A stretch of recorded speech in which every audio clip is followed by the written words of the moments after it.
Congratulations today. And what's the most big goal line, the quality of the goals? It was a little bit interrupted. I'm not sure if that's a technical problem or you just stopped talking. Everything is pleasing. Everything is good about this game. Overcoming difficult problems in the first half with their counter-attacks, fighting really hard to avoid their a goal, and on the other side, really top football, top finishing, keeping the ball in the right way, using the positioning, filling just a match plan with life, and boys did really well. It was really difficult to play against us today, I would say. And then when you have, obviously today they all wore their finishing boots, it looked like, and when you have them, then it's really tricky. And so that's the reason for the result. That didn't happen for us before, will unfortunately not happen a lot. But it's a funny season. We lost 7-2, now we won 7-0. At least we could cancel out a little bit the goal difference. You mentioned the 7-2. Also, you've had to battle some big injuries this year, and yet you're going to be top of the league at Christmas for the third season in a row. How satisfying are you with where you are right now as you try and defend this game? I don't feel satisfaction or whatever. I'm happy in the moment, absolutely, because it was just a top game.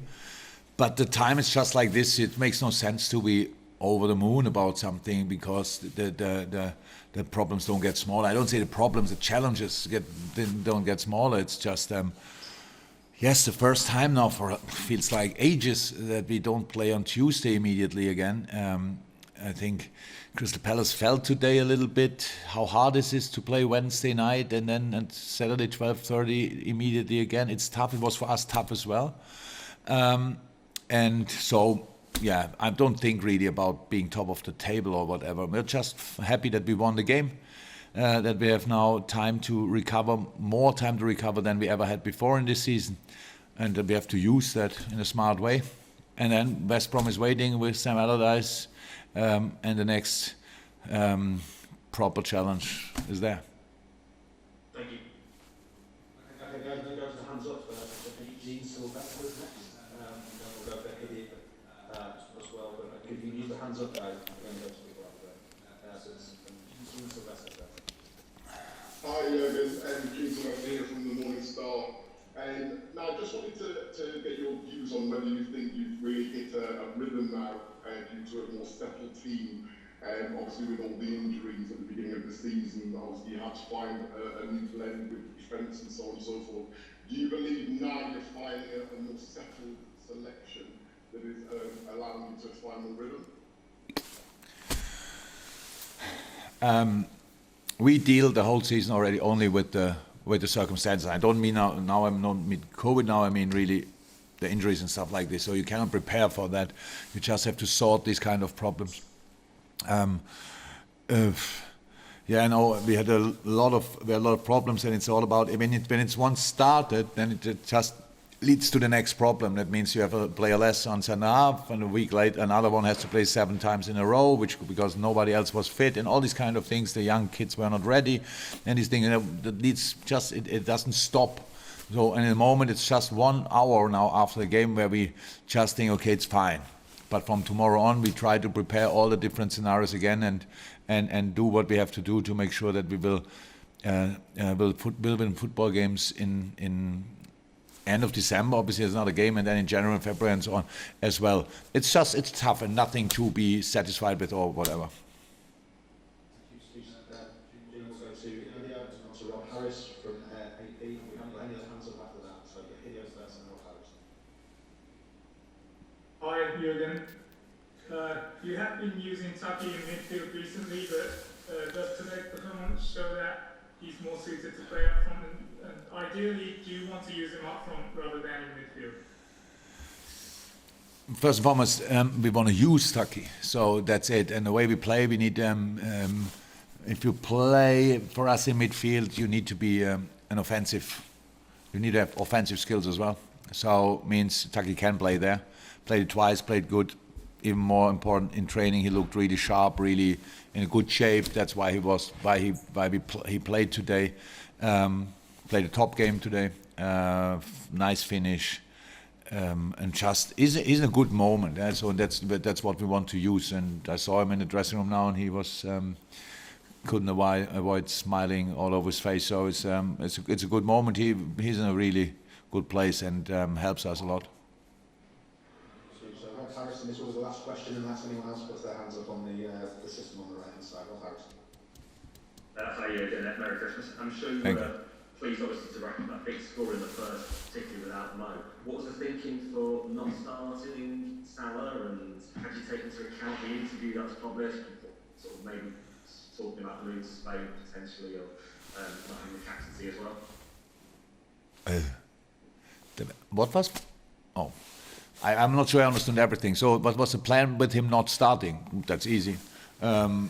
It's just, I think it's the first time for a while that we had the opportunity to do something like this. We needed. It was clear after we played Sunday, Wednesday, so we needed fresh legs today. So, Joel could come in, Naby could come in, and then we had to think about how can we deal with that in the first line.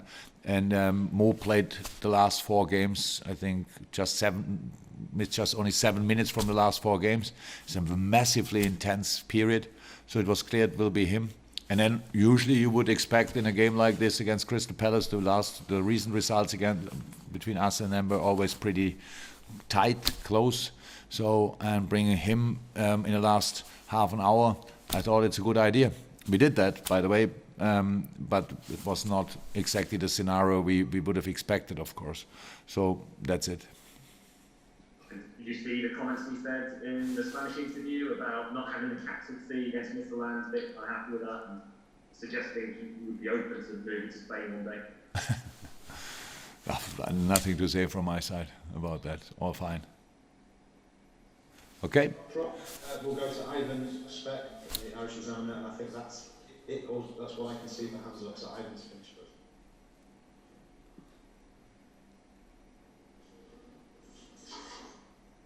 Sorry, Ivan, I think you're on mute. If you can take it off mute, we can hear your question.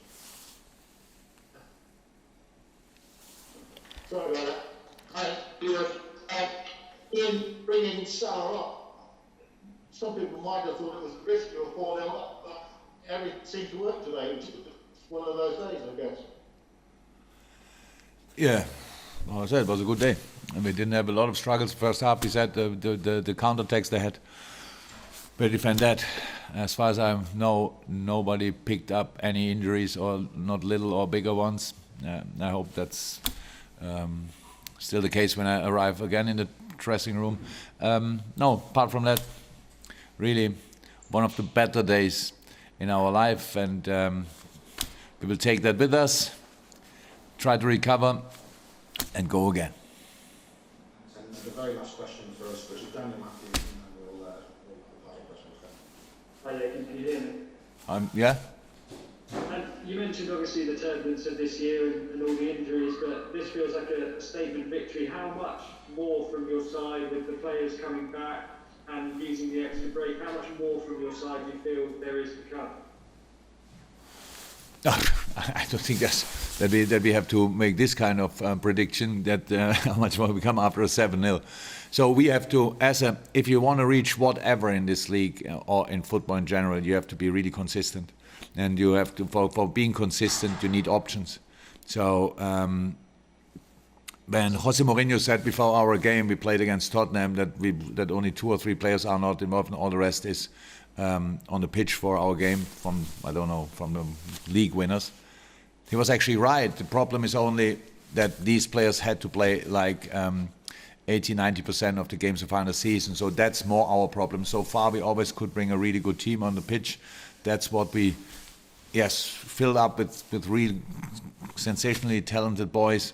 What really helps, but it's just that's the majority of the season is still to come. So it's not about how much more we can do. We just have to be ready on each match day to find a way to win this specific game, and that's not decided that if we will do that. We will try it with all we have, but we will see later on this season.